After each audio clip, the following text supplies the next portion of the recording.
Ao longo de centenas de anos, alguns relatos históricos e evidências arqueológicas relativos ao período pós-diluviano encontram-se os seguintes dados quanto ao início e a duração da época do gelo. De acordo com o naturalista Harry Baerg, a formação e o desaparecimento dos lençóis de gelo devem ter ocorrido entre o tempo do dilúvio e o começo da história registrada. É, portanto, razoável admitirmos que o início da Idade do Gelo coincida com a história da Torre de Babel, construída no Vale de Sinar, atual Iraque, entre 100 e 130 anos após o dilúvio.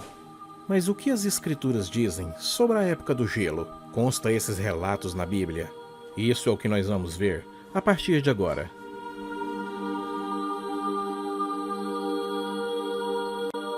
Meus irmãos aleivosamente me tratam como um ribeiro, como a torrente dos ribeiros que passam, que estão encobertos com a geada, e neles se escondem a neve. Jó, capítulo 6, verso 15 e 16. Podemos perceber na narrativa do livro de Jó, nos capítulos 6, verso 16, no capítulo 38, verso 22, 29 e 30, o que parece ser um clima muito frio no princípio da história bíblica, datado entre 300 e 500 anos após o dilúvio. As escrituras falam da ocorrência de um dilúvio universal. Pois bem, as alterações climáticas que surgiram esse dilúvio explicam o mecanismo catastrófico pelo qual se iniciou a Era do Gelo. Com efeito, o relato bíblico fornece informações que mostram como houve simultaneamente a queda da temperatura e a alta umidade. Para explicar a queda da temperatura, basta lembrar que o dilúvio foi um evento marcado por uma intensa atividade tectônica e vulcânica. Logo, enormes quantidades de aerosóis vulcânicos permaneceram na atmosfera terrestre, fazendo com que a temperatura caísse por causa da reflexão dos raios solares de volta para o espaço. Devido à intensa atividade vulcânica pós-diluviana, e possível de ser verificada pelos depósitos pleistocênicos, esses aerossóis vulcânicos foram repostos na atmosfera ao longo de centenas de anos. Para explicar a alta umidade atmosférica, as escrituras nos dão uma pista. No ano 600 da vida de Noé, no mês segundo, aos 17 dias do mês, naquele mesmo dia, se romperam todas as fontes do grande abismo, e as janelas do céu se abriram. Gênesis 7, verso 11. Nesse mesmo dia, todas as fontes das grandes profundezas jorraram água. A liberação das escaldantes águas subterrâneas durante a erupção das fontes não apenas contribuiu para cobrir todas as montanhas pré-diluvianas, mas também facilitou a grande evaporação oceânica por meio do aumento da temperatura de suas águas, ocorrendo então, simultaneamente, a queda da temperatura e a alta umidade, ambas causadas pelo dilúvio. Isso deu origem à Era do Gelo, que foi passando lentamente, à medida que depósitos de poeiras e aerossóis vulcânicos, todos acumulados sobre a Terra, iniciaram assim a fase do degelo, aumentando a absorção solar. De acordo com os cálculos feitos pelo mestre em ciência atmosférica, Michael Hurd, a época do gelo pode ter durado menos de 1000 anos, mas especificamente 500 anos de acúmulo de gelo e 70 anos para derreter as camadas ao longo da borda e cerca de 200 anos no interior do Canadá e da Escandinávia. Existem evidências históricas relativas ao ano de 1454 a.C., em que Partholã, líder do segundo grupo a conquistar a Irlanda, teria desembarcado nessa região e registrado o número de lagos e rios existentes no local. Pouco tempo depois, na segunda colonização, havia um número bem maior de lagos e rios. Provavelmente, os registros irlandeses antigos evidenciaram o derretimento das camadas de gelo do norte europeu. Segundo Usher e alguns cientistas, o dilúvio ocorreu por volta de 7.500 anos antes de Cristo. Portanto, a Era Glacial teria terminado 1000 anos após a grande inundação. Ao compararmos as evidências bíblicas científicas com o registro da cultura de povos pré-colombianos, percebemos que as peças vão se encaixando nesse enorme quebra-cabeça acerca de nossas origens. O problema é que as pesquisas nos registros originais dessas culturas têm sido pouco valorizadas em nossos dias. Aparentemente, parte da imigração para a América aconteceu por meio dos descendentes de Cã, um dos filhos de Noé, durante o segundo milênio. Devido às alterações climáticas, passando por ilhas no Atlântico, que devem ter sido submergido durante ou após o derretimento dos glaciais do norte, ao fim da época do gelo. Alguns anos atrás, durante uma pesquisa sobre os antigos povos celtas da Irlanda, Usher e sua equipe depararam com um texto que chamou sua atenção, o livro rotulado como AD500. Segue o texto. Por muito estranho que possa soar, seus sábios insistem que os celtas chegaram à Irlanda em épocas passadas, ao final de uma grande jornada que se iniciou na Ásia e passou pela Terra das Pirâmides. O livro é uma viagem através das ilhas escuras da Grã-Bretanha e da Irlanda, página 67. Textos como esse nos deram uma noção de quantas migrações poderiam ter se estendido após o dilúvio.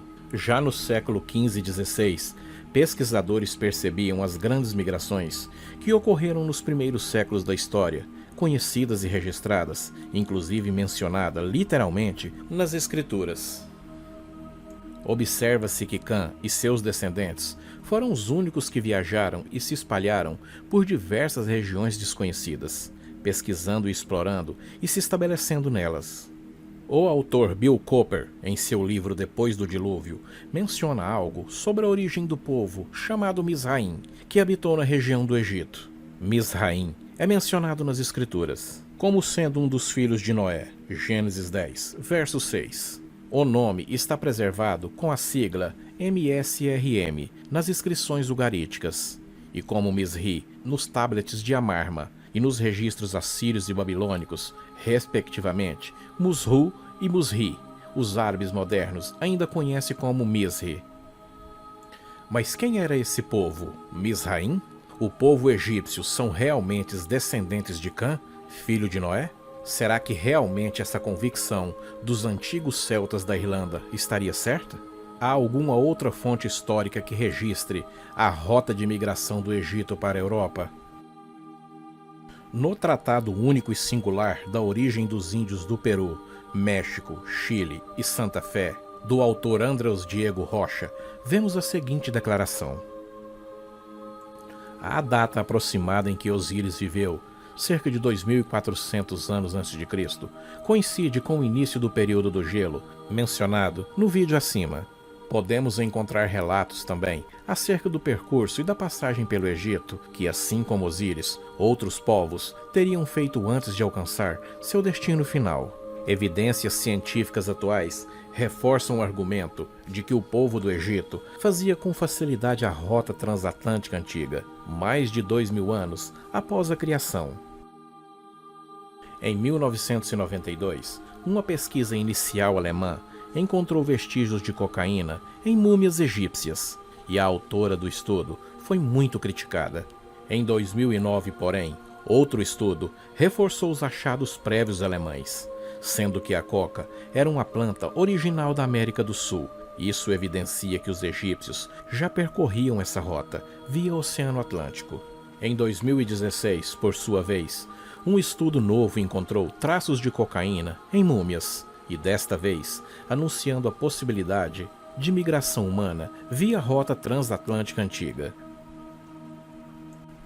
Isso pode ajudar a entender as possíveis rotas de migração dos povos à América, antes e depois da Era do Gelo, já que existem antigos relatos de uma movimentação em direção à América do Sul, os quais são bem anteriores aos mencionados pelos historiadores modernos.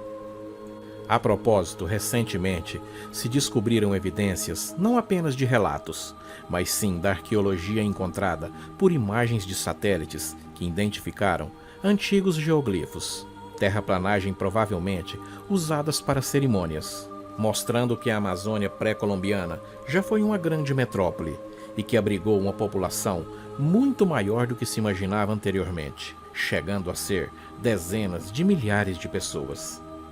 O autor Andrés Diego Rocha, no seu livro Origem de los Índios, defende a ideia de que os antigos espanhóis teriam migrado à América em tempos remotos, e assim, seu retorno, em 1492, seria somente uma retomada daquilo que já havia pertencido a eles no passado. Para isso, ele usa até argumentos linguísticos, do que acabamos de dizer. Encontraram-se na língua dos índios muitas palavras semelhantes às antigas línguas castelhanas, tais como acá, alá, amá, anca, ancho, casá, cátia e calar.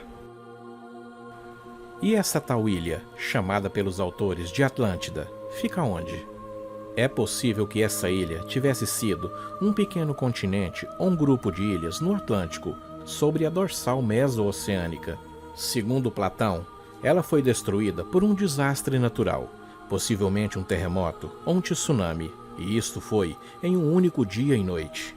Teriam elas sido cobertas durante ou após o derretimento dos gelos do norte?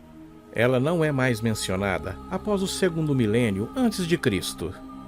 Isso é evidenciado num relato feito pelo Andrés Diego Rocha, quando ele se refere a um acontecimento durante o primeiro século, e os navegantes fenícios, um dos últimos povos a chegarem às Américas, não menciona mais a existência dessas ilhas.